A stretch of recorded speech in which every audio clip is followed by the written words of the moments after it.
Bienvenidos y bienvenidas a Misión Cero, un podcast sobre Metroid. Mi nombre es Julián Capper y estoy acompañado del señor Rabagonic. Buenas tardes, buenas noches, buenos días, cuando sea que estemos escuchando esto. Buenas, ¿cómo andan? Qué gusto, qué manija de estar acá en el primer capítulo de Misión Cero, Juli. Increíble manija, ya venimos muy manija con la franquicia de Metroid y por eso estamos haciendo este podcast para acumular toda esa manija en un lugar, para compartirla con los oyentes del otro lado.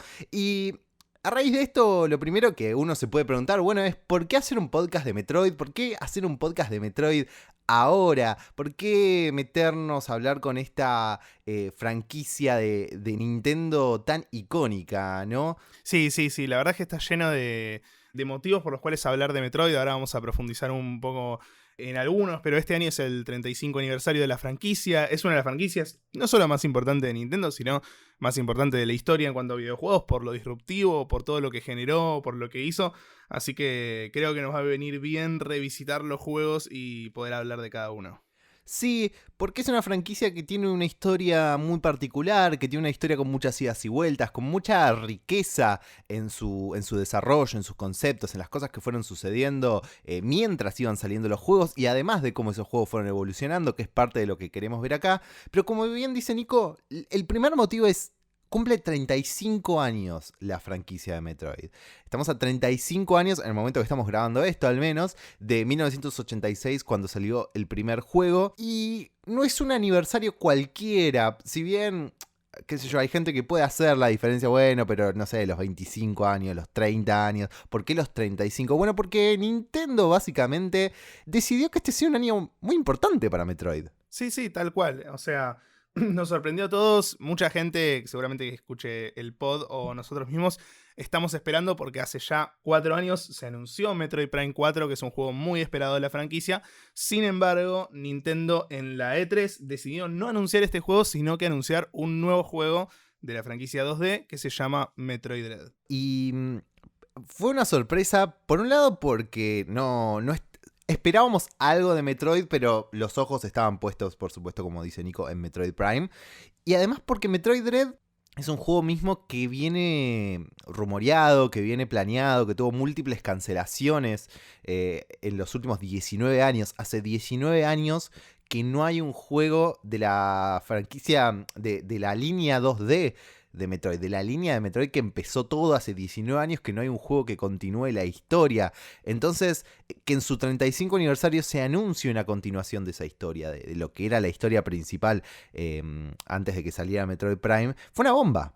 Sí, fue una bomba total porque es la realización del mito totalmente. O sea, vos entrás en los últimos 10 años a Reddit y está lleno de foros de gente diciendo, che, qué bueno estaría que salga Metroid 5, y gente respondiéndole, eso no va a pasar nunca, porque ya la gente sabía que había un Metroid 5 que había estado en desarrollo, pero ya habían perdido la fe de que sea real. Y que Nintendo venga ahora, en el contexto de quizás una de las consolas más exitosas que tuvo en la historia, a anunciar Metroid Dread, realmente es una bomba para todos. También fue una bomba porque nosotros lo estamos viendo ahora cuando Metroid Dread no salió. Capaz alguien esto lo está escuchando cuando ya el juego se haya lanzado y ya tiene una idea de cómo fue el resultado. Pero al día de hoy, por lo menos, fue una bomba.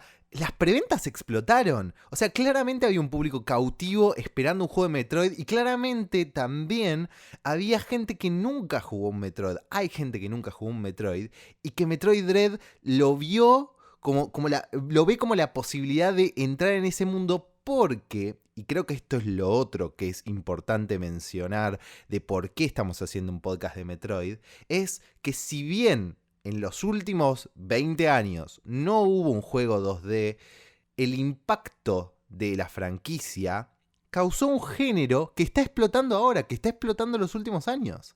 Sí, sin dudas, porque creo que tiene que ver un poco con un poco la esencia de Metroid, ¿no? Metroid, ya lo vamos a hablar más adelante en este podcast justamente, pero explota por proponer algo distinto en un mundo lleno de limitaciones, porque en la Family, en la NES, en la plataforma donde sale, era muy difícil hacer videojuegos y estaban llenos de limitaciones. Entonces Metroid rompe todo con esa mecánica que tiene de justamente metroidvánica, que después vamos a hablar, de proponer algo distinto. Y hoy por hoy pasa un poco lo mismo, o sea, la industria indie, que es la que está creciendo a grandes rasgos por la llegada de las ventas digitales en videojuegos, por la llegada de la globalización también en cierto punto, tienen también limitaciones porque no son estudios grandes, no son estudios con grandes presupuestos, entonces tienden a tratar de hacer algo 2D, algo más tirado a una escala en la que puedan hacer algo de super calidad con el presupuesto que tienen. Y en ese contexto aparece la fórmula Metroid a explotar plenamente hoy en día. Es el retorno del rey un poco, ¿no? Creó su Sí, reino y ahora vuelve sí. a decir, ok, todos ustedes están haciendo Metroidvanias, pero el rey soy yo y acá viene Metroid Dread. Tal cual. Hay algo que queremos comentar, aclarar desde el principio de esta serie de podcast que vamos a hacer analizando en esta temporada por lo menos los juegos 2D de Metroid, que son los que están cumpliendo el aniversario, que son los que conducen a Metroid Dread en la historia. Y es que a nosotros también nos agarró la manija de Metroid con Dread. Y dijimos, bueno, vamos a jugar los Metroid porque no los habíamos jugado antes, capaz habíamos probado un poco de Super Metroid porque era el más icónico, pero realmente no nos habíamos puesto a jugar Metroid y en 2 meses Nico y yo nos jugamos todos los Metroid 2D de manija porque no podíamos parar. Pero nos parece importante aclarar, no somos fanáticos de la saga que vienen hace muchísimos años jugando y esperando este momento, no. Acabamos de entrar y nos encantó y nos consumimos el lore y la info y la buscamos y queríamos compartir eso con ustedes. Ese es un poco nuestro punto de vista a la hora de hacer este podcast. Sí, y aparte el mensaje para quien nos esté escuchando de que es una franquicia, la verdad, súper accesible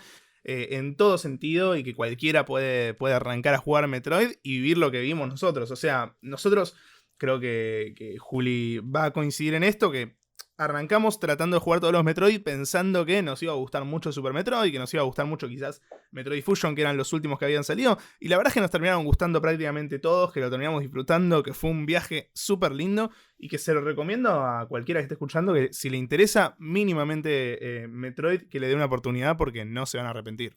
Es una franquicia que tiene múltiples formas de entrar, ¿no? No es necesario que entren por el juego que vamos a hablar hoy, el Metroid de 1986.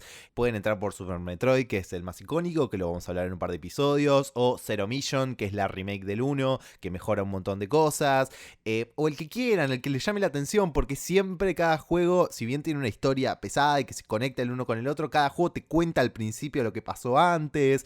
Entonces, mientras vayan escuchando y digan, no, ¿saben que este juego, lo que están contando de este juego me interesa? Bueno, voy a entrar por acá, es absolutamente válido. Y si ya son fanáticos de Metroid, conocedores de Metroid, nada, esperamos que disfruten algún dato que capaz no conozcan. Sí, a full, al fin y al cabo, esta es una franquicia que mezcla prácticamente los dos juegos insignia de Nintendo, que son Mario y Zelda, agarra elementos de los dos y creo que este podcast va a estar lleno de curiosidades, va a tener un repaso por la narrativa, va a tener un análisis del gameplay, va a tener un montón de condimentos que creo que están buenos escucharlo, tanto como si no conoces los juegos como para impulsarte a jugarlos, como si los conocés, como para quizás debatir o aprender justamente algún dato que no conozcan. Mismo nos dimos cuenta cuando lo empezamos a jugar y empezamos a hablar de esto en las redes, nos dimos cuenta que, por ejemplo, mucha gente cree que Metroid es el nombre de la protagonista del juego, que es algo muy común, o sea, nos pasó a todos, así como mucha gente creerá que Zelda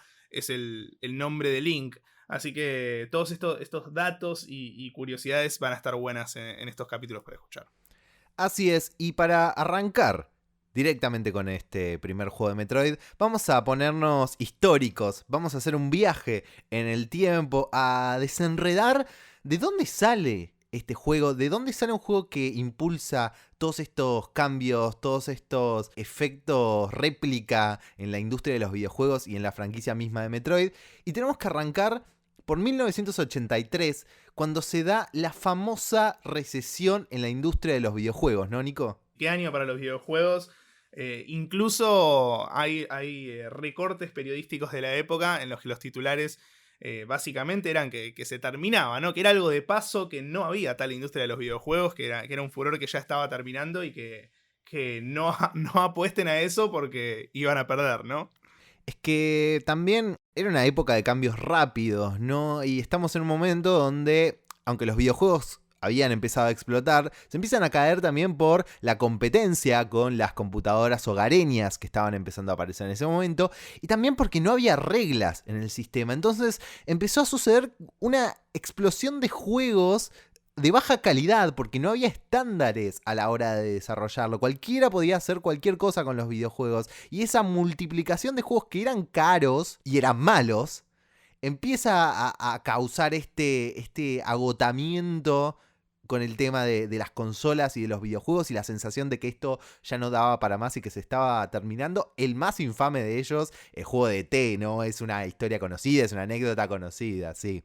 Sí, el famoso juego de T es como decís vos, Juli, y hay muchos analistas que aún hoy siguen tratando de sacar una conclusión, ¿no? De por qué se dio lo que se dio en 1983, porque fue un año de muchos sucesos históricos para los videojuegos, como bien planteaste. Primero que se cae Atari, que es tipo era la empresa de videojuegos del momento, ¿no? Como lo que hoy sería PlayStation, en ese momento era Atari. Y después está el tema de lo que decís, de que la falta de patentes ocasionó esto, de que cualquiera pueda hacer sus juegos, como si nosotros hoy, sin saber mucho de programación, sin saber mucho de diseño, agarremos un curso de Unity, nos hagamos un jueguito para Play 5 y lo vendamos a $60. Una Obviamente, locura. la persona que nos compra ese juego y lo pone en la Play 5 esperando que tenga 28K y 190 FPS, se va a volver loco. Total. Pero ese mismo año, Nintendo, que ya se había empezado a ser conocida en la industria por juegos arcade como Donkey Kong o Mario Bros.,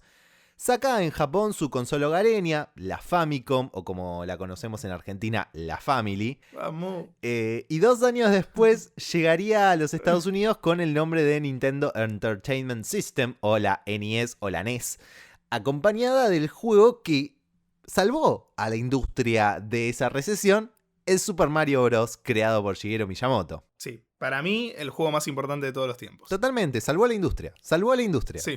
Sin Mario no estaríamos hablando de nada, no estaríamos hablando de videojuegos, ¿no? Capaz no existirían los videojuegos.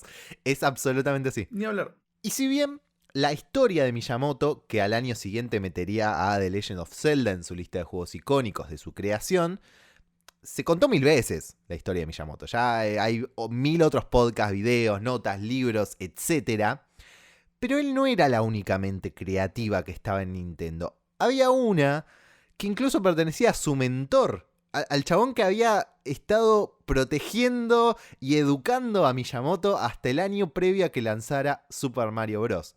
Estamos hablando de Gunpei Yokoi. Sí. Otra persona icónica, capaz no en el mainstream, pero para el que empiece a indagar un poquito en Nintendo, sale al toque el nombre de Gunpei Yokoi, que arrancó en Nintendo creando algunos de los juguetes más populares, no videojuegos, juguetes más populares que Nintendo fabricaba previamente a la época del gaming.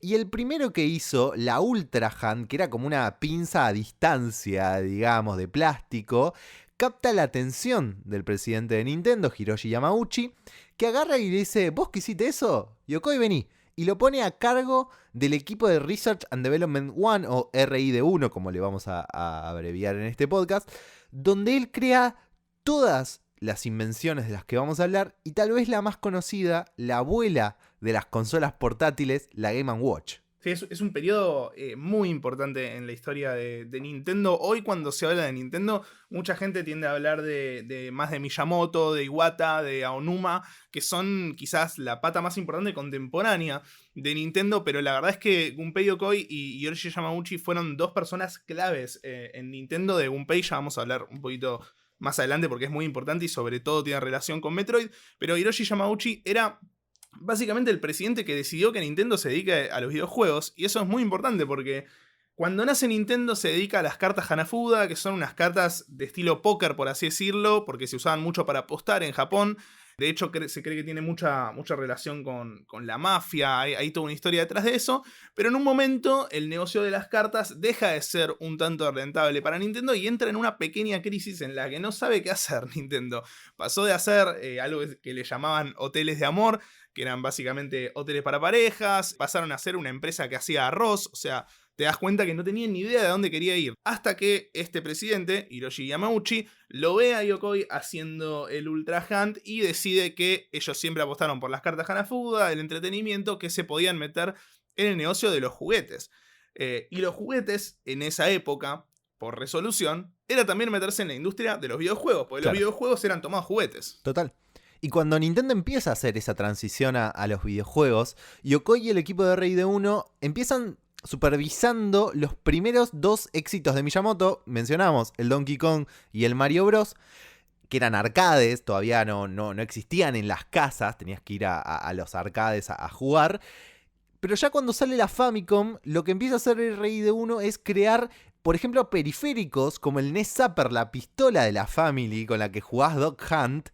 Eso es un invento de RD1. Y también algunos juegos que se usaban con esos periféricos, como por ejemplo el Balloon Fight. Tremendo, tremendo. La pistola de Nintendo la habremos tenido todos. Creo que es el elemento más pirateado en Latinoamérica. Yo se la llené de plastilina a mi hermano. Pobre, No. sí, era chiquito yo, era un pequeño. Durísimo. Para principios de 1986 sale un periférico de la NES, de la Family, solo en Japón, el Disk System, que era un lector externo de disquetes. La idea fue lanzada con el primer Legend of Zelda porque te permitía guardar la partida, algo que era clave para ese título. Hasta ese momento no había guardar, no había saves, no existía eso en los videojuegos, ¿no? Y aparte es tremendo esto porque es este periférico que después iba a ser medio cliché en la historia de Nintendo de agregar como pequeños upgrades para la consola. Es algo que creo que nos terminó rebotando a nosotros, porque acá en Latinoamérica, puntualmente en Argentina, para ponernos en un contexto más familiar, solíamos tener copias de la Family que traían un cartucho clásico que decían 99 en 1, 100 en 1, Sí. 500 juegos en 1. Y usualmente no era raro que en ese cartucho no esté ni The Legend of Zelda ni Metroid, porque eran juegos que habían salido después, que habían salido Claro. con el D-System y que no era de lo clásico de la NES. Entonces, también en esta parte del mundo no pegaron Zelda y no pegó Metroid, por lo menos hasta más a la llegada de Super Nintendo, de consolas más adelante, Claro. no iba a tener tanto eco acá. Mientras Miyamoto hacía un juego nuevo de Mario para este periférico, para el Disk System, a Yokoi y al equipo de RD1 les dicen: háganse ustedes un juego que funcione con este periférico. Entonces, Yokoi agarra a 2 diseñadores que solo habían trabajado en Game & Watch, Makoto Kano y Hiroyi Kiyotake, y les dice: che, no es que se los dice a ellos, era como una frase recurrente de Gunpei Yokoi para sus empleados que les decía: ustedes pueden diseñar pixel art, entonces pueden hacer videojuegos. Programar, no, ustedes no tienen que saber programar, porque eso les pone estructuras que después no les impide crear cosas porque ya saben cómo funciona la programación. No sepan programar, sepan diseñar y hagan videojuegos con eso. Y pone a estos 2 diseñadores a trabajar solos en el proyecto. Eran ellos 2. Increíble lo precario de la situación, ¿no? De Sí. ese momento también de... O sea, que era un videojuego, como que era todo tan a descubrir que prácticamente podían hacer cualquier cosa porque no sabían para dónde iba a ir la industria. No sabían cómo hacerlo. En ese momento se veía como juguetes, pero estaban metidos ingenieros, estaban metidos programadores, estaban metidos diseñadores, y era como, bueno, agarremos un poquito de cada uno y veamos qué sale. En este caso tenían esa postura de programación no. También porque no había muchos lineamientos de qué tenía que ser un videojuego, de qué tenía que cumplir. Nintendo tenía capaz esta filosofía que tuvo siempre de que sean divertidos, Sí. pero después qué temáticas tenían que cubrir, qué colores tenían que tener. No había reglas en ese sentido. Entonces, todos tenían la posibilidad de meter mano, sobre todo en un equipo como RD1, con Yokoi a la cabeza, que era tan liberal, si se quiere, en su forma de pensar y en su forma de abordar los juegos. No había por dónde ir. Sí, aparte ser un Yokoi, ¿no? Ser una persona con peso Sí, en Nintendo. En Nintendo, que básicamente podía hacer lo que quisiera en ese sentido. Quizás si era otra persona, los iban a obligar a que haya programadores en el equipo. En caso de Yokoi dijo, bueno, hagámoslo así y lo hacemos así, punto. Absolutamente. Los 2 muchachos estos están 7 meses trabajando tranqui, a su ritmo, aprendiendo sobre la marcha y haciendo con lo poco que sabían. Y empiezan planteando qué cosas podían hacer que Mario no hiciera. Buscarle la vuelta contraria a lo que ya era un éxito para generar algo diferente. Por ejemplo, dicen, bueno, en Mario vos tenés que ir tratando de evitar a los enemigos para llegar al final. Bueno, acá vas a tener que ir a buscarlos. Esas son como las pequeñas cosas que empiezan a plantear. Por sus capacidades, principalmente trabajan en el diseño de personajes y en los movimientos de este personaje. Y para cuando pasan esos 7 meses, la verdad es que tenían muy poco hecho. Era un fondo que se repetía y unas acciones de movimiento que eran muy refinadas, pero que como consumían mucha memoria, después iban a tener que ser reducidas. Incluso las cosas que ellos hicieron, muchas no quedaron en el juego. En ese momento es cuando Nintendo viene y les dice: che, el juego tiene que salir en agosto. Chao. Faltaban 3 meses. 3 meses les quedaba. Entonces, todo el equipo de RID1 deja lo que están haciendo, excepto Toru Osawa, quien seguiría trabajando solito en Kid Icarus, normalmente llamado el juego gemelo de Metroid, ¿no? Sí, porque el desarrollo de ambos juegos iba medio con el mismo equipo y en paralelo siempre se los trata como juegos gemelos porque también tienen muchas similitudes a nivel gameplay y a nivel jugabilidad y es tomado como que son juegos hermanos. Claro. Y se suma dentro de todos los que del equipo de RID1 que se ponen a trabajar en ese momento en Metroid, se suma Yoshio Sakamoto, que toma el rol del director del juego y se pone a laburar de lleno en el proyecto. Y Yoshio Sakamoto es probablemente el nombre que más vamos a repetir a lo largo de este podcast. Hoy en día ya está conocido como el padre de Metroid, el padre de Samus, si bien el diseño es de Kiyotake. Pero lo vamos a hablar mucho porque es realmente quien se va a poner al hombro de la franquicia a partir de acá, aunque no haya sido su idea. Una de las cosas que dijo Sakamoto sobre este primer proyecto de Metroid fue: yo estaba trabajando en otros juegos como Balloon Fight y Wrecking Crew. Cuando la fecha de Metroid fue fijada, volví al estudio y encontré que solo tenían la imagen de un personaje con habilidades físicas increíbles que disparaba un arma en un nivel temático espacial, pero no era un juego terminado. Sobre esa época de laburo, en una entrevista con IGN, Sakamoto dijo: no habíamos podido incrementar la cantidad de memoria que teníamos para el juego y no teníamos permiso de hacerles muchos cambios al motor, pero teníamos total libertad en cuanto a la estructura del juego. En cierta forma, estábamos trabados entre paredes altas y teníamos que encontrar una salida. Ese sentimiento se lo pusimos al juego. Capaz podés disparar un agujero en la pared, eso te puede llevar a otro cuarto o pasillo. Así es como salió la estructura básica del juego. Y a la hora de encontrar un tono, también podemos tomar las palabras de Sakamoto en una entrevista para Retro Gamer. Creo que la película Alien tuvo una influencia enorme en la producción del primer Metroid. Todo el equipo se vio afectado por los diseños de H.R. Giger y creo que estábamos conscientes de que esos diseños iban a pegar bien con el mundo de Metroid que ya estábamos seteando. Sakamoto cuenta que los juegos solían planificarse en reuniones de todo el equipo en el que se debatían ideas y que incluso si no había ninguna, Yokoi muchas veces ya tenía una idea y esperaba a ver qué pasaba, tipo, bueno, no tienen ninguna, ok, yo tengo esta idea, y la tiraba ahí sobre la mesa y generalmente era la que quedaba porque era el jefe, por supuesto. Como no podían tocar mucho la jugabilidad por el poco tiempo disponible, tuvieron que buscar conceptos funcionales a la jugabilidad que ya habían armado. Entonces, bueno, diseño laberíntico, puertas secretas, upgrades y habilidades. Todas cosas que fueran abriendo estos nuevos sectores del mapa y que fueran creando como una progresión, ¿no? Y un poco lo que termina desencadenando que Metroid sea Metroid. Sí, absolutamente. La esencia del juego se empieza a formar en esos conceptos básicos. Toda esta búsqueda deriva en un proyecto que, como dijimos al principio, mezcla un juego de plataformas como Mario con la exploración no lineal de un juego como Zelda. Un juego de disparos, muy atmosférico, con muchos elementos de aislamiento también. Como los primeros diseñadores querían. Si en Mario tenés que escapar de los enemigos, acá los tenés que ir a buscar.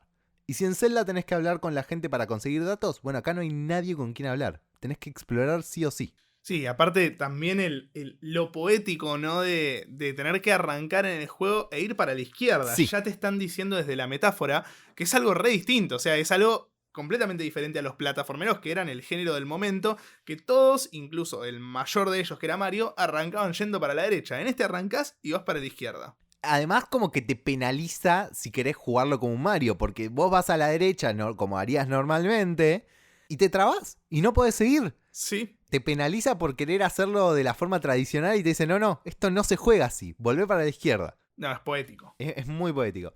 Originalmente el juego se llamaba Space Hunters. El nombre de Metroid refiere al archienemigo al que vas a tener que enfrentarte en el juego y que pone en movimiento toda la narrativa. Como dijimos, no es la protagonista, es tu villano, tu archienemigo. Y viene, la palabra Metroid viene de mezclar otras palabras, en específico metro, subte, pero en referencia a la exploración subterránea que vas a tener que hacer en el juego, y androide por la apariencia robótica de Samus, del estilo del juego en general, ¿no? Y este es tal vez el mejor dato con el que nos hemos encontrado, con el que cualquier persona se puede encontrar a la hora de descubrir Metroid. Y es que el nombre de Samus Aran viene de el mítico jugador de fútbol Pelé. No lo puedo creer. Es top 3 de mis datos, no solo de videojuegos, de mis datos favoritos de la vida. Está absolutamente a otro nivel. Los desarrolladores, cuando estaban haciendo el juego, flashean que Pelé se llama Samus Arantes do Nascimento. Y no era así. Años después, Kiyotake se va a enterar que se llama Edson Arantes do Nascimento. O sea, no solo es re falopa de dónde sale, sino que sale mal. Y me encanta el dato, es increíble porque aparte el homenaje que debían pensar que estaban haciendo. No, es hermoso el dato. Es increíble, es increíble. Y lo último sobre el desarrollo del juego en sí no es para nada menos importante, es probablemente una de las cosas más importantes que tiene Metroid, y es que es esta idea de que Samus fuera una mujer. En el desarrollo del juego estaban pensando distintas opciones de final, que tenga finales alternativos según qué tan rápido termines el juego, y un desarrollador simplemente dijo, che, ¿no se re sorprenderían los jugadores si cuando se saque el casco el personaje con el que jugaron todo el juego fuera una mujer? Ese es como la historia de origen, la historia mítica de cómo nace la primera heroína del gaming, la primera representación femenina fuerte en un videojuego. Y es muy simple, pero el impacto es muy grande. Y tiene una dualidad muy grande esta situación. Primero porque incluso habiendo decidido que era mujer, no estaban tan seguros de mantener su decisión porque hay publicidades de el Super Smash Bros. En el que aparece un Samus hombre, por así decirlo. Y más allá de eso, está la dualidad de que, por un lado, es el peso enorme de ser la primera mujer en los videojuegos, algo que no había sucedido en el momento, algo que pega fuerte, algo que le da un lugar a la mujer dentro del protagonismo de videojuegos, pero por el otro lado lo hacen desde un lugar en el que el premio por pasar el juego lo más rápido posible es ver a la mujer en poca ropa. Entonces termina teniendo esta dualidad y quizás este amargor de ser un suceso completamente importante para la visibilización de las mujeres en los videojuegos, pero al mismo tiempo con un condimento un poco amargo, ¿no? Que es tratarlo desde esta parte un poco machista en cierto punto. Sí, y que tardaría, como vamos a ir viendo, mucho tiempo en dejar de tener también ese tono amargo, porque no es que fue una cosa de una vez, sino que se iba a ir repitiendo. Bueno, para pasar a hablar un poco del gameplay en sí, del juego de Metroid en sí, primero vamos a hablar un poco de qué trata, y es algo curioso porque lo primero que podemos hablar cuando hablamos de Metroid es que es un juego con mucha narrativa, pero que no la tiene dentro del juego, ¿no? Sí. Es un juego que no te dice explícitamente lo que está pasando, por lo menos el primero, el segundo, y te diría que el tercero también, sino que la narrativa se forma desde el background, se forma desde los enemigos, y más puntualmente se forma desde el manual que venía con el librito del juego que te explicaba un poco y te seteaba el universo de Metroid. Es algo muy increíble porque es algo que hoy ya no existen los manuales en los videojuegos físicos, pero en ese momento era esperado que fueras a leer el manual. Era como, obviamente, te viene la caja, te viene el manual adentro, lo vas a leer y ahí te vamos a explicar todo lo que tenés que saber para jugar a este juego.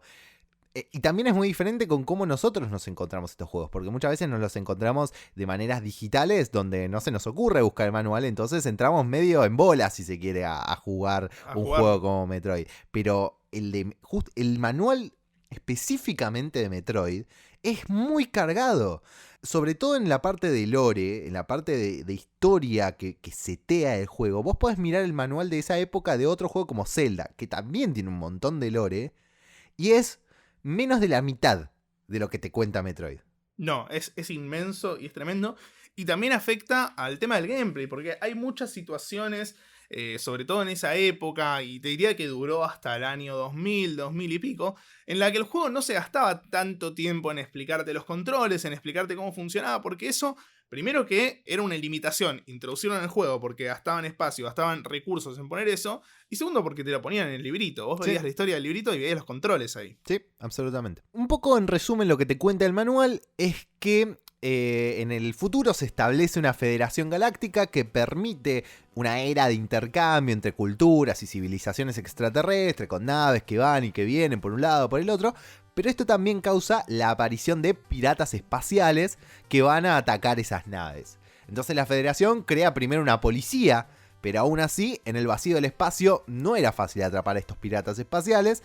Entonces empiezan a usar cazadores del espacio, grupos de guerreros con mucho aguante que se la bancaban contra los piratas. Cuando los capturaban, recibían guita, recibían cosas, y entonces estos cazadores empiezan a funcionar como cazadores de recompensa, justamente.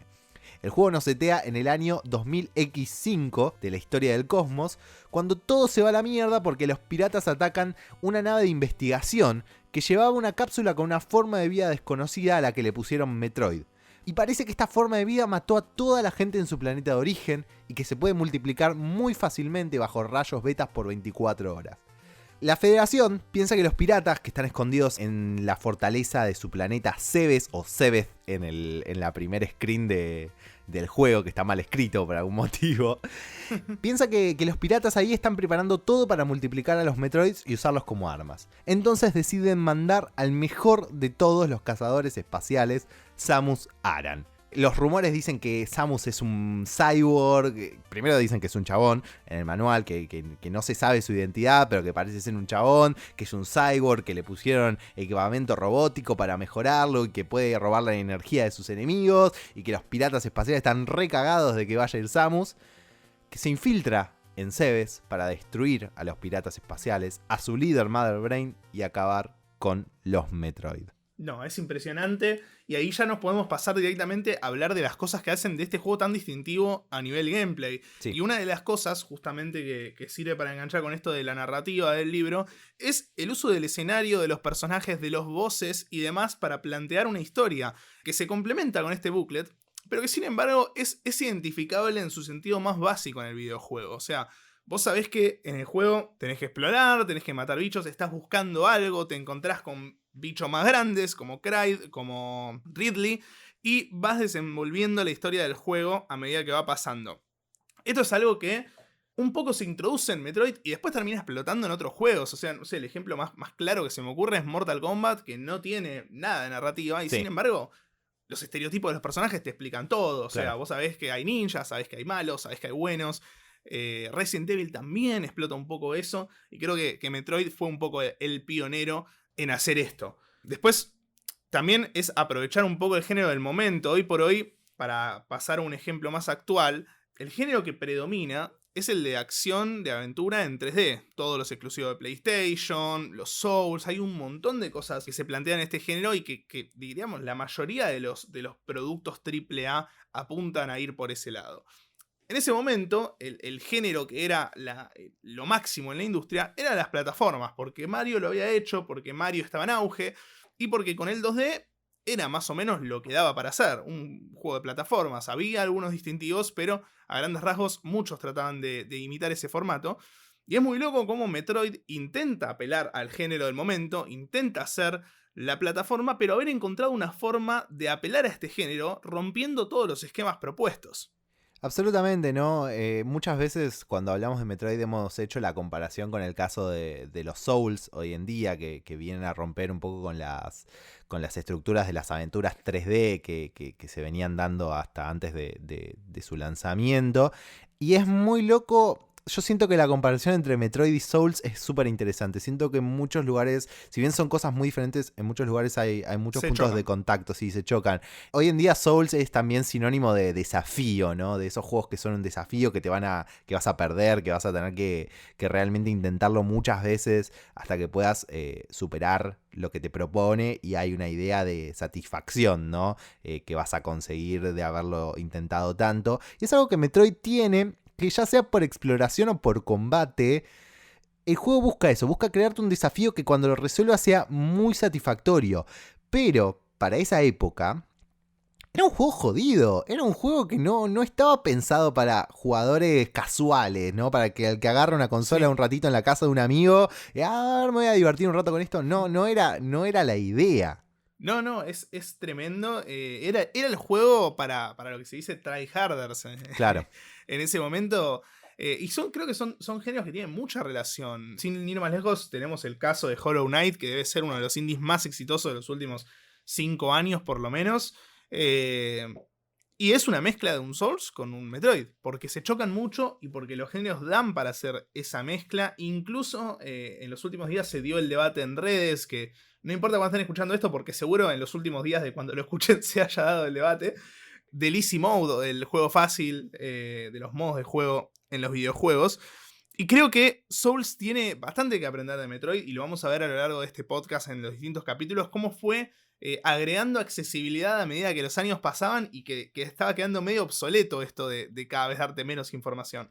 Y es que incluso en el primero, en este juego que estamos hablando hoy, si bien, como decíamos, no es un juego fácil, la curva de dificultad, hay una diferencia muy elemental que mete Metroid. Y es que la curva de dificultad está dada por la exploración y por la búsqueda de upgrades, de habilidades, de ítems, y no tanto por cómo tu habilidad como jugador va mejorando. No porque vos aprendas a jugar mejor, a saltar mejor, a disparar mejor. No tiene que ver con eso. Tiene que ver con sentate, explorá, buscá. Entre más explores, más fácil se te va a hacer el juego, porque más ítems, más habilidades, más vida vas a tener. Y eso está buenísimo porque es una manera de accesibilidad. Yo soy muy malo jugando a los videojuegos. Yo soy malísimo. Pero Metroid me gusta porque no importa que yo sea malo jugando. Importa que me siente y busque los ítems que me van a ayudar. ¿Esto quiere decir que la dificultad no debe variar? Absolutamente no. Y Metroid lo sabe, porque como vos decís, después vamos a ver que hay juegos de Metroid donde los enemigos pegan menos, capaz, o hay pequeños retoques para que incluso sea un poco más fácil si sentís que no podés. Sí, o se agregan modos de dificultad incluso. Hay Metroids más adelante que vamos a ver que arranca el juego y te preguntan, ¿lo querés jugar en fácil, en medio o en difícil? Total. Pero bueno, pasando del tema de la dificultad y la comparación del género, otra de las cosas importantes que plantea el juego son dos de los temas que quizás más influenciarían de ahora en más Metroid, que es el tema del final, ¿no? Metroid es un juego que primero tiene varios finales, dependiendo de cuánto tiempo lo termines, te recompensa con distintos finales. Y eso es algo que hoy en la industria es clásico. O sea, que un juego tenga varios finales, sí, casi que pasa todo el tiempo. Y Metroid fue un poco el pionero de esto, así como Zelda fue el pionero, por ejemplo, del New Game Plus. Entonces, ahí vemos cómo en esta época Nintendo estaba introduciendo conceptos que después se iban a explotar en la industria, y Metroid puntualmente lo hace con los distintos finales. Y también lo hace, en relación a esto, con algo que hoy está re de moda por Twitch y por los servicios de streaming, que son los speedrun. O sea, Metroid te recompensaba por el speedrun. Sí, entre antes termines un juego, mejor va a ser el final que conseguís. Y genera una idea de competencia, que es lo que hoy explota en Twitch. O antes aparecía en torneos de speedrun, donde era ir a ver quién lo termina más rápido. Y también un poco con esta idea que siempre tuvo Nintendo de el jugar en comunidad, ¿no? El jugar con otros, el intercambiarte datos con otros. Bueno, también a decir, no, mirá, yo lo terminé en 4 horas. No, yo lo terminé en 3. No, yo lo terminé en 2 y media. Bueno, impone este sentido de competencia que un juego sí, individual, un juego para un solo jugador puede tener. No, y aparte, seteándonos en la época, hay que pensar que estos speedrun primero estaban planteados no como algo competitivo, sino como algo individual, como una recompensa de pasar el juego en tanto tiempo. Y segundo, que no había internet para fijarte cuáles eran los finales disponibles. Entonces, vos jugabas Metroid, lo terminabas en 5 horas, tenías un final. Lo terminabas en 4 y tenías otro. Entonces decías, bueno, lo tengo que jugar de vuelta y terminarlo en 3. Claro. Y así hasta que lo terminabas en lo menos posible. Y quizás siempre intentabas seguir jugando y terminarlo más rápido, porque no sabías cuál era el último final. No sabías cuál era el mejor ni cuánto tiempo te requería. Claro. Y para terminar, creo que lo último que tenemos para destacar del gameplay, el último agregado que tiene este juego que me parece magistral en cuanto a la jugabilidad, es el tema de los upgrades que tiene Samus a lo largo del juego. O sea, que el mapa sea el mismo, pero que la diferencia entre entrar en una zona a otra o poder vencer a un enemigo o a otro sea conseguir un arma nueva, conseguir algo nuevo, Me parece algo sumamente innovador, disruptivo para la época en la que se jugaba este juego. Después vamos a ver que juegos que salen inmediatamente ahí con Metroid, como por ejemplo The Legend of Zelda 2, tienen estos elementos de Metroid. Y hay un montón de juegos, no solo de Nintendo, sino en general, que empiezan a tener este tema de upgrades. Y creo que Metroid fue uno de los grandes pilares para introducir esto. Uno de estos upgrades que conseguís, el primero que te da el juego cuando decidís ir a la izquierda en vez de ir a la derecha, es la Morph Ball, tal vez el más icónico de Metroid, que es agacharte y volverte una bolita que puede ir recorriendo todo así en esa forma. Y es súper curiosa la historia de eso, porque era un atajo. Hacer que Samus se agache consumía mucha memoria del juego. Entonces, mientras lo probaban, habían hecho esta bolita para reemplazar la acción de agacharse y ocupar menos memoria. Y a Gunpei Yokoi le gustó tanto que, no, quedémonos. Que quede. Que sea esa la forma en la que ella se agacha. Y es icónico, quedó. Y acá metemos el teaser al segundo capítulo, que la Morph Ball tiene mucha relación con la cruceta del joystick. Y la cruceta es algo que primero que está patentado por Nintendo, o sea que en teoría nadie puede tener cruceta. El D-pad. El D-pad. Solo Nintendo lo puede tener. Y la Morph Ball está creada para aprovechar esa cruceta. Y más se va a explotar en Metroid 2, que eso lo vamos a hablar en el próximo episodio. Hay algo igual que quería mencionar antes de pasar a hablar un poco del impacto, ¿no? Porque tiene que ver. Nosotros podemos decir todas estas cosas gloriosas que el juego hizo, que el juego innovó, que el juego metió y le dio a la industria. Y que vos digas, sí, tengo que rejugar este juego porque mira todo lo que hizo. Y cuando te sientes a jugar te quieras matar porque es un juego durísimo, porque es un juego que tiene 35 años, porque es un juego que se hizo en las condiciones que contamos al principio, que eran súper precarias, con poco tiempo, que causó que... También si lo jugás, no sé, los escenarios son súper repetitivos, usan el mismo escenario un montón de veces, con la idea de crearte un laberinto, y muchas veces no vas a saber por dónde está yendo, no tiene mapa, en esa época ni se planteaba la opción de tener un mapa adentro del juego, un montón de cosas que realmente lo hacen un juego difícil de jugar, no imposible, sobre todo hoy en día con, por ejemplo, incluso si lo jugás en la Nintendo Switch, en Nintendo Switch Online, que tenés la posibilidad de guardar el juego donde vos quieras y reintentarlo un montón de veces desde un punto, eso te da las facilidades necesarias para poder pasar el juego. No deja de ser un juego duro, no deja de ser un juego difícil y frustrante, porque es un juego que tiene 35 años. En mi experiencia, yo la primera vez que lo quise jugar me pareció durísimo, no pude hacerlo. En la segunda lo recontra disfruté y me encantó el juego. Mi recomendación para quien quiera jugar este juego que no lo haya jugado nunca es accesibilidad pura. Busquen el mapa en Google, jueguen con el mapa y jueguen en alguna situación en la Nintendo Switch Online que puedan guardar en cualquier momento. Creo que esos dos cambios, tener mapa y poder guardar en cualquier momento, son los que hacen que Metroid se convierta en una experiencia más moderna quizás y puedan jugarla y disfrutarla hoy por hoy. Si es que no disfrutan, jugarlo de forma orgánica. Absolutamente, no van a ser menos por jugar con un mapa. Realmente es algo que al juego hoy en día necesita para que lo puedan jugar. Y si no es lo suyo, si lo prueban y dicen, no, ¿sabes qué? Es durísimo. No se vayan de la franquicia porque, como dijimos al principio, hay otras opciones de entrada. Y es que este es un juego que todas estas cosas de las que hablamos generaron impacto, ¿no, Nico? Sí, un impacto enorme.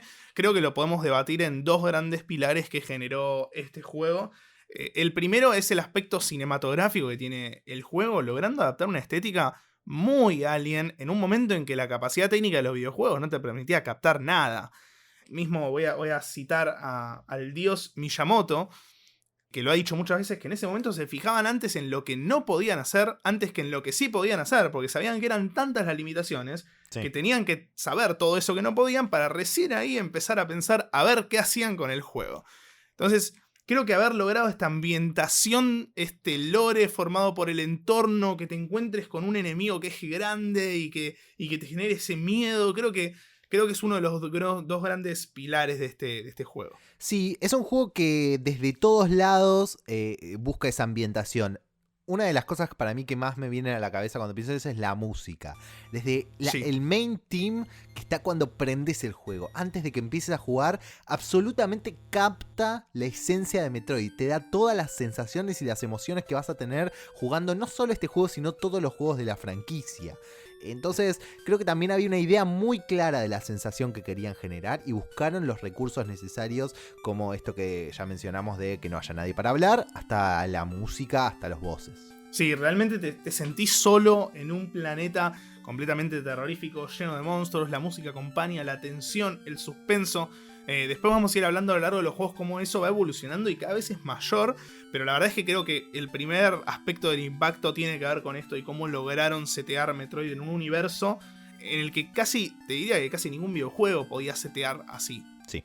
El segundo pilar del impacto, y es el que ya hablamos un poco antes y el que vemos más actualmente ahora, es todo lo que generó el gameplay y lo que fue lo disruptivo que fue para los videojuegos. Y creo que tiene que ver con la generación del Metroidvania, después obviamente se potencia con Super Metroid y con Castlevania, pero la generación de un género mismo en base a lo que propone, a la exploración no lineal, los distintos finales, el speedrun, todas cosas que fueron en su momento muy cambiantes para lo que se proponía como estándar en los videojuegos y que generan un género que, fíjate lo que dijimos antes, sigue explotando hasta el día de hoy. Y ni hablar de, generar la propia franquicia 2D de Metroid, que como dijimos, hace 19 años que no tiene un juego, pero tiene una fanbase tan fuerte que hoy, 19 años después, igual se sacó Dread. Si fuera otra franquicia que no tuviera el aguante que tuvo Metroid, o el impacto que tuvo Metroid, capaz Nintendo ya con 19 años encima dijo, no, ya está esto, no, ni intentemos. Pero no, acá está Metroid Dread.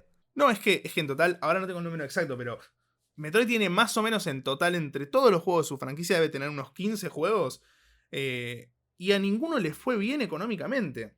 Sí. Entonces, le fue bien al primero, le fue bien al primer Metroid Prime, pero después, a grandes rasgos, tuvo bajos números toda la franquicia. Y que Nintendo decida seguir apostando a una franquicia que no les va bien, tiene que decir, digamos, la calidad que tiene o el producto de culto que generan que quieren sostenerlo aún así no sea tan redituable.